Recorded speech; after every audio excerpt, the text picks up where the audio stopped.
The book of Ruth. It's a brilliant work of theological art, and it invites us to reflect on the question of how God is involved in the day-to-day joys and hardships of our lives. There are three main characters in the book: Naomi, the widow, Ruth, the Moabite, and Boaz, the Israelite farmer. And their story is told in 4 chapters that are beautifully designed. Let's just dive in and see how this all unfolds. Chapter 1 opens with this line, "In the days when the judges ruled," and it reminds us of the very dark and difficult days from the book of Judges. And here we meet an Israelite family in Bethlehem, struggling to survive through a famine. And so in search of food, they move on to the land of Moab, Israel's ancient enemy. And there the father of the family dies, and the sons marry 2 Moabite women, Ruth and Orpah. And then the sons, they die too. And so they leave only Naomi and these new daughters-in-law. And so Naomi, she has no reason to stay anymore. And so she tells her new daughters-in-law that she's moving back home. And Naomi, she knows that the life of an unmarried foreign widow in Israel is going to be very hard. And so she compels the women to stay behind. Orpah agrees, but Ruth does not. She shows remarkable loyalty to Naomi, and she says, "Wherever you go, I'm going to go. Your people will become my people, and your God will become my God."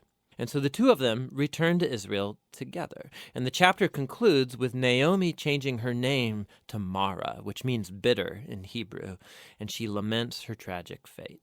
Chapter 2 begins with Naomi and Ruth discussing where they're going to find food. And it just so happens to be the beginning of the barley harvest. And so Ruth goes out to look for food, and it just so happens that she ends up picking grain in the field of a man named Boaz, who just so happens to be Naomi's relative. We're told that Boaz is a man of noble character, and he notices Ruth. And so after finding out more about her story, he shows remarkable generosity to her. He makes these special provisions so that the immigrant Ruth can gather grain in his field. And in doing so, Boaz is actually obeying an explicit command of the Torah to show generosity to the immigrant and the poor. Boaz is so impressed by Ruth's loyalty to Naomi. He prays for her that God will reward her for her boldness. So Ruth comes home that day, and Naomi finds out that she met Boaz, and she is thrilled. She says Boaz is their family redeemer. Now, this family redeemer thing, this was a cultural practice in Israel where if a man in the family died and he left behind a wife or children or land, it was the family redeemer's responsibility to marry that widow, to take up the land and protect that family. So Naomi, she begins to hope that perhaps there might still be a future for her family. Chapter 3 begins with Naomi and Ruth making a plan to get Boaz to notice their situation. So Ruth is going to stop wearing clothes of a grieving widow, and she's going to show signs that she's available to be married. And so Ruth goes to meet Boaz on the farm that night. And as she approaches, Boaz wakes up and he's totally startled.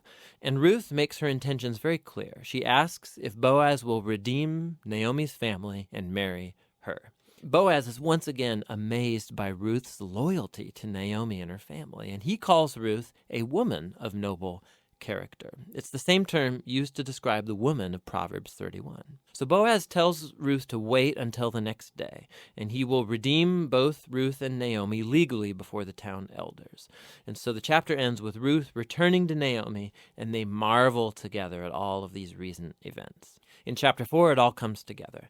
It turns out, at the last minute, Boaz discovers there is a family member who's closer to Naomi than he is, and he's actually eligible before him to redeem the family.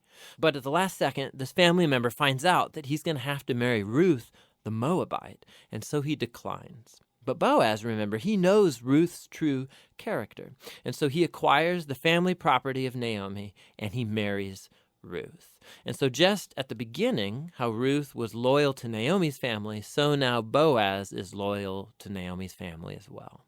The story concludes with a reversal of all of the tragedies from chapter 1. So the death of the husband and the sons is reversed as Ruth is married again and gives birth to a new son, granting joy to Naomi. And this symmetry between the opening and the closing, it's even more remarkable.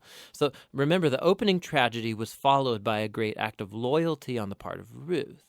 And that is now matched by Boaz's act of loyalty that leads to the family's final restoration. And this symmetry, it highlights the design of the internal chapters as well. So each of the chapters begins with Naomi and Ruth making a plan for their future, and that's followed by a providential meeting between Ruth and Boaz, and each chapter concludes with Naomi and Ruth rejoicing at what's taken place. This story is beautifully designed, and that design actually connects with a really interesting feature of the story, and that's how little God is mentioned. Right? The characters talk about God a few times, but the narrator actually never once mentions God doing anything directly in the story, and that's its brilliance. Because God's providence is at work behind every scene of this story, weaving together the circumstances and choices of all these characters. So Naomi, her tragedy leads her to think that God is punishing her, but actually the whole story is about God's mission to restore her and her family. And he's doing so through Ruth, through her boldness and loyalty, which brings healing to Naomi's life, but not without Boaz, who's a no-nonsense farmer who's full of generosity and loyalty. And so God uses his integrity combined with Ruth's boldness to save Naomi and her family. And so this story brilliantly explores the interplay of God's purposes and will with human decision and will. God weaves together the faithful obedience of his people to bring about his redemptive purposes in the world. And that leads to the real end of the story. The book of Ruth concludes with a genealogy, showing how Boaz and Ruth's son, Oved, was the grandfather of King David, from whom came the lineage of the Messiah. And so all of a sudden, these seemingly mundane, ordinary events in this story are woven into God's grand story of redemption for the whole world. And so the book of Ruth invites us to consider how God might be at work in the very ordinary, mundane details of our lives as well. And that's what the book of Ruth is all about. Ruth 1. In the days when the judges ruled, there was a famine in the land, and a man of Bethlehem in Judah went to sojourn in the country of Moab, he and his wife and his 2 sons. The name of the man was Elimelech, and the name of his wife Naomi, and the names of his 2 sons were Mahlon and Chilion. They were Ephrathites from Bethlehem in Judah. They went into the country of Moab and remained there. But Elimelech, the husband of Naomi, died, and she was left with her 2 sons. These took Moabite wives. The name of the one was Orpah, and the name of the other Ruth. They lived there about 10 years, and both Mahlon and Chilion died, so that the woman was left without her 2 sons and her husband. Then she arose with her daughters-in-law to return from the country of Moab, for she had heard in the fields of Moab that the Lord had visited his people and given them food. So she set out from the place where she was with her 2 daughters-in-law, and they went on the way to return to the land of Judah.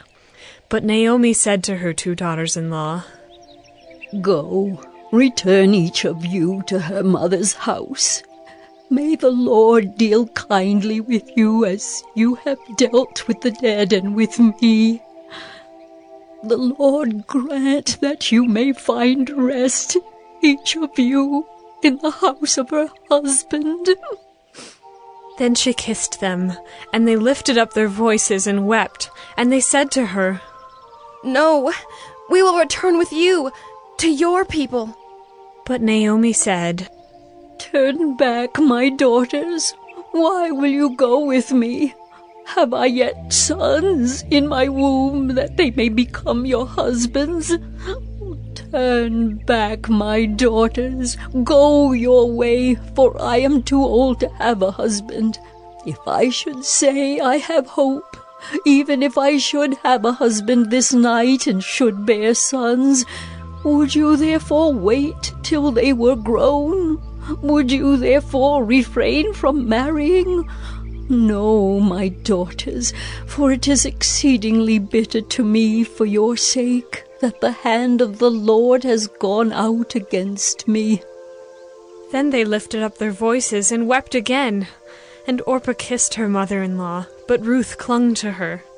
And she said, "See, your sister-in-law has gone back to her people and to her gods. Return after your sister-in-law. But Ruth said, Do not urge me to leave you, or to return from following you. For where you go, I will go, and where you lodge, I will lodge. Your people shall be my people, and your God, my God. Where you die, I will die, and there will I be buried. May the Lord do so to me, and more also, if anything but death parts me from you. And when Naomi saw that she was determined to go with her, she said no more. So the two of them went on until they came to Bethlehem. And when they came to Bethlehem, the whole town was stirred because of them. And the women said, Is this Naomi? She said to them, Do not call me Naomi. Call me Mara, for the Almighty has dealt very bitterly with me. I went away full, and the Lord has brought me back empty. Why call me Naomi when the Lord has testified against me, and the Almighty has brought calamity upon me? So Naomi returned, and Ruth the Moabite, her daughter-in-law, with her, who returned from the country of Moab. And they came to Bethlehem at the beginning of barley harvest. Ruth 2. Now Naomi had a relative of her husband's, a worthy man of the clan of Elimelech, whose name was Boaz. And Ruth the Moabite said to Naomi, Let me go to the field and glean among the ears of grain after him in whose sight I shall find favor. And she said to her, Go, my daughter. So she set out and went and gleaned in the field after the reapers. And she happened to come to the part of the field belonging to Boaz, who was of the clan of Elimelech. And behold, Boaz came from Bethlehem, and he said to the reapers, The Lord be with you. And they answered, The Lord bless you. Then Boaz said to his young man who was in charge of the reapers, Whose young woman is this? And the servant who was in charge of the reapers answered, She is the young Moabite woman who came back with Naomi from the country of Moab. She said, Please let me glean and gather among the sheaves after the reapers. So she came, and she has continued from early morning until now, except for a short rest. Then Boaz said to Ruth, Now listen, my daughter. Do not go to glean in another field or leave this one, but keep close to my young women. Let your eyes be on the field that they are reaping, and go after them. Have I not charged the young men not to touch you? And when you are thirsty, go to the vessels, and drink what the young men have drawn. Then she fell on her face, bowing to the ground, and said to him, Why have I found favor in your eyes, that you should take notice of me, since I am a foreigner? But Boaz answered her, All that you have done for your mother-in-law since the death of your husband has been fully told to me, and how you left your father and mother and your native land, and came to a people that you did not know before. The Lord repay you for what you have done, and a full reward be given you by the Lord, the God of Israel, under whose wings you have come to take refuge. Then she said, I have found favor in your eyes, my lord, for you have comforted me, and spoken kindly to your servant, though I am not one of your servants. And at mealtime Boaz said to her, Come here, and eat some bread, and dip your morsel in the wine. So she sat beside the reapers, and he passed to her roasted grain. And she ate until she was satisfied, and she had some left over. When she rose to glean, Boaz instructed his young men, saying, Let her glean, even among the sheaves, and do not reproach her. And also pull out some from the bundles for her, and leave it for her to glean, and do not rebuke her. So she gleaned in the field until evening. Then she beat out what she had gleaned, and it was about an ephah of barley. And she took it up and went into the city. Her mother-in-law saw what she had gleaned. She also brought out and gave her what food she had left over after being satisfied. And her mother-in-law said to her, Where did you glean today, and where have you worked? Blessed be the man who took notice of you. So she told her mother-in-law with whom she had worked, and said, The man's name with whom I worked today is Boaz. And Naomi said to her daughter-in-law, May he be blessed by the Lord, whose kindness has not forsaken the living. or the dead. Naomi also said to her, The man is a close relative of ours, one of our redeemers. And Ruth the Moabite said, Besides, he said to me, You shall keep close by my young men until they have finished all my harvest. And Naomi said to Ruth, her daughter-in-law, It is good, my daughter, that you go out with his young women, lest in another field you be assaulted. So she kept close to the young women of Boaz, gleaning until the end of the barley and wheat harvests. And she lived with her mother-in-law. Ruth 3.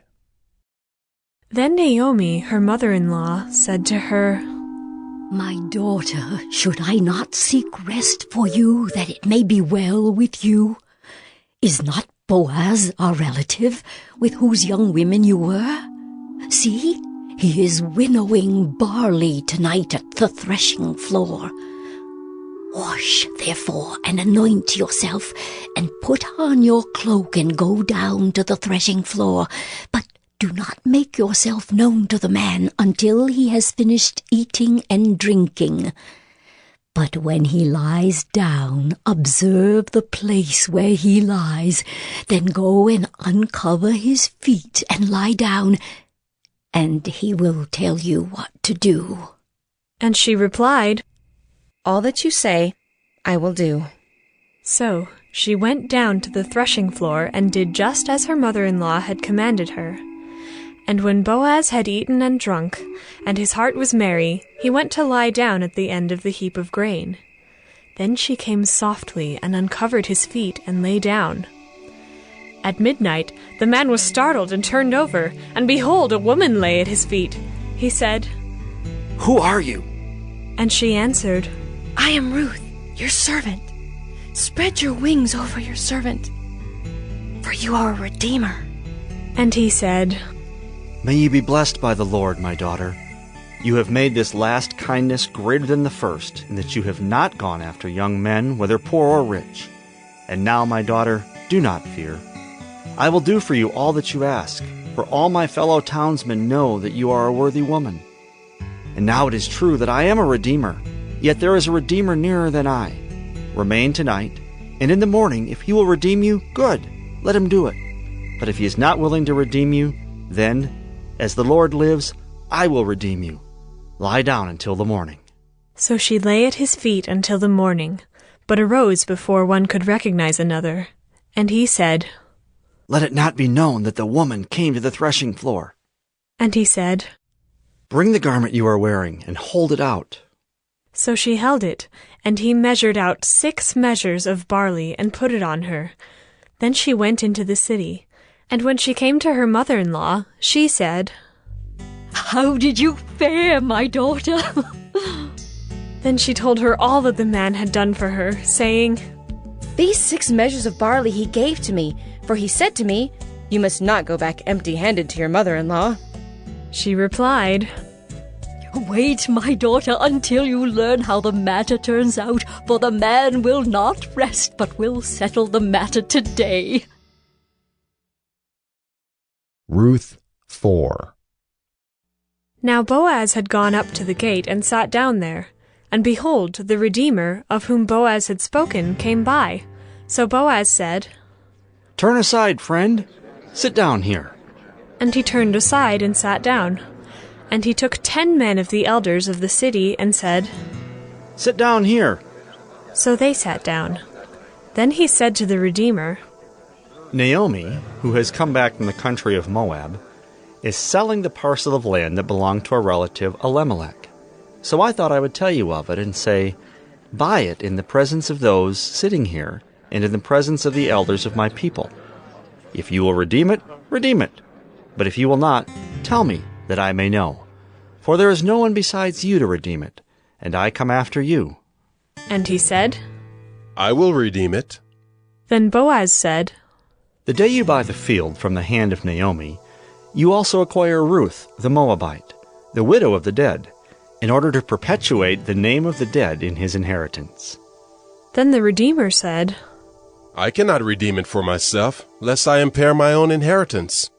Take my right of redemption yourself, for I cannot redeem it. Now this was the custom in former times in Israel concerning redeeming and exchanging. To confirm a transaction, the one drew off his sandal and gave it to the other, and this was the manner of attesting in Israel. So when the Redeemer said to Boaz, Buy it for yourself, he drew off his sandal.